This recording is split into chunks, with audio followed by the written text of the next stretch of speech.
Hi, my name is Robin Tippins. Welcome to this week's episode of GamingandTech.com. Today we're going to talk about Dead Rising.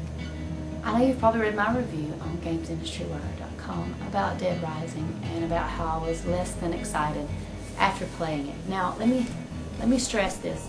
I played the beta on Xbox Live for about a week and a half, and I thoroughly enjoyed the beta, enough that it was one of my top 10 games of this year that I was anticipating in the next 12 months.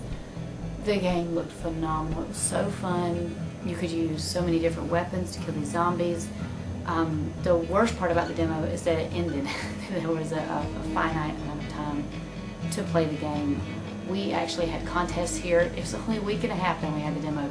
We had contests here between different people that would come over to see how many zombies we could kill. We were up to 500 at one point. So I mean, the game was something that I was very much looking forward to. When I played it, I ordered it a month or so ago from Gamefly. It shipped on the 9th, which it actually came out on the 10th, but it shipped on the 9th. I got it within 2 or 3 days, and I literally stopped everything I was doing as soon as the truck came in and began playing the game.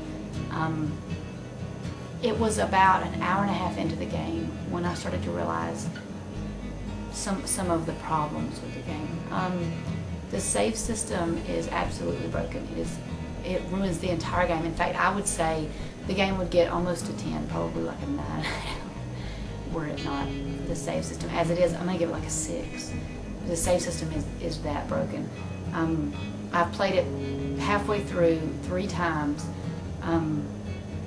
Twice I've played it and gotten to about the middle, and it said, Brad died, all hope is lost. You start the game completely over. Now you're talking 7-8 hours of real playtime into this. You're starting over back at step 1. That's just mean. It's not even fun.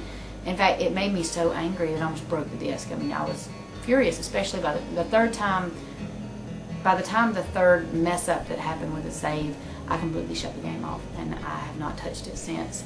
It made me that angry, and that no game should make you that angry. I mean, I've had difficult boss battles before. I have to play it over and over, and I get angry enough sometimes to shut it off and start back later. But nothing like this. I mean, this is ridiculous.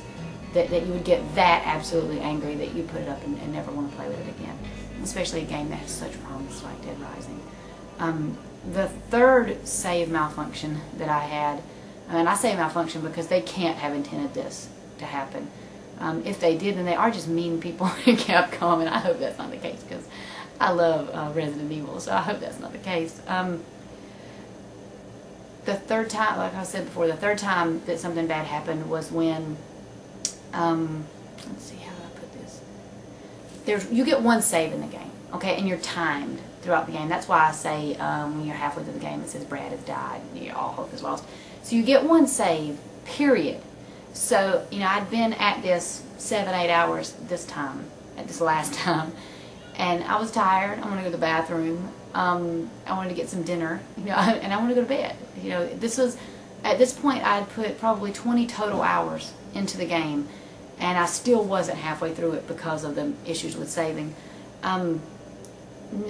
I couldn't find a bathroom. The way you save in the game is you either find a bathroom or some other kind of save point, and usually it's a bathroom, or you have to walk all the way back to the security office and lay down on the couch. So most of the saves are, you're a man, you go and pee in the urinal, and that saves the game. I could not find a bathroom, and the game, we needed to stop. So I clicked save and quit, and you think that means save, start back where you were.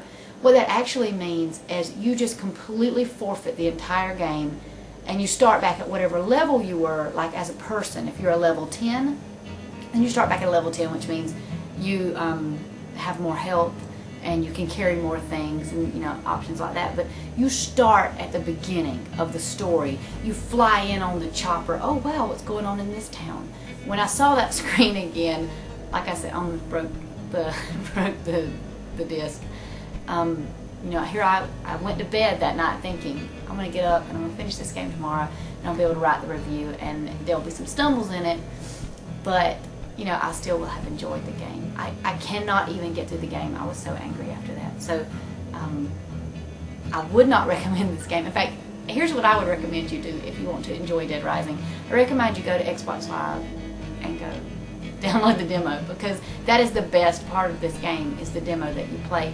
And that part, you can't even, because of the timed system in this, you can't even enjoy killing zombies, because if you do that too much, then you don't finish the mission, and one of the main people dies, and you start all over again. So I mean, you can't even enjoy saying, I would like to see how many zombies I can kill, right now.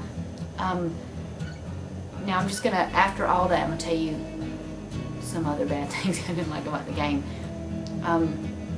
It's not in a mall, like what you would think of like as an indoor mall. It's actually in one of those malls that's like has a courtyard and all these different, almost like a strip mall type thing, but it's an enormous. So there's there's this plaza here, and there's this plaza here, and this plaza here, and you have courtyards that you have to go to. It's almost like a maze, to get from here to here. And if somebody says the food court, that's not in the mall. That's through a courtyard outside and then to the food court.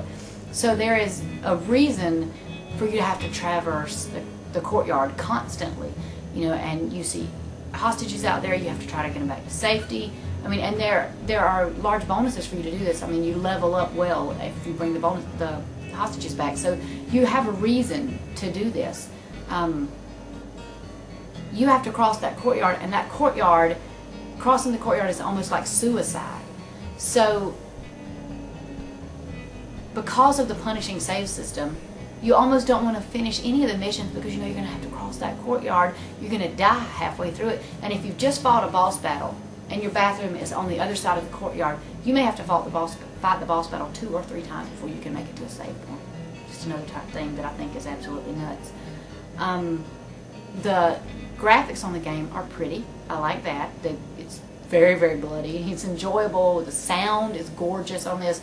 When you smack somebody with a sledgehammer, it sounds like what you would expect it to sound if you smash somebody with a sledgehammer. So I think the sound is good.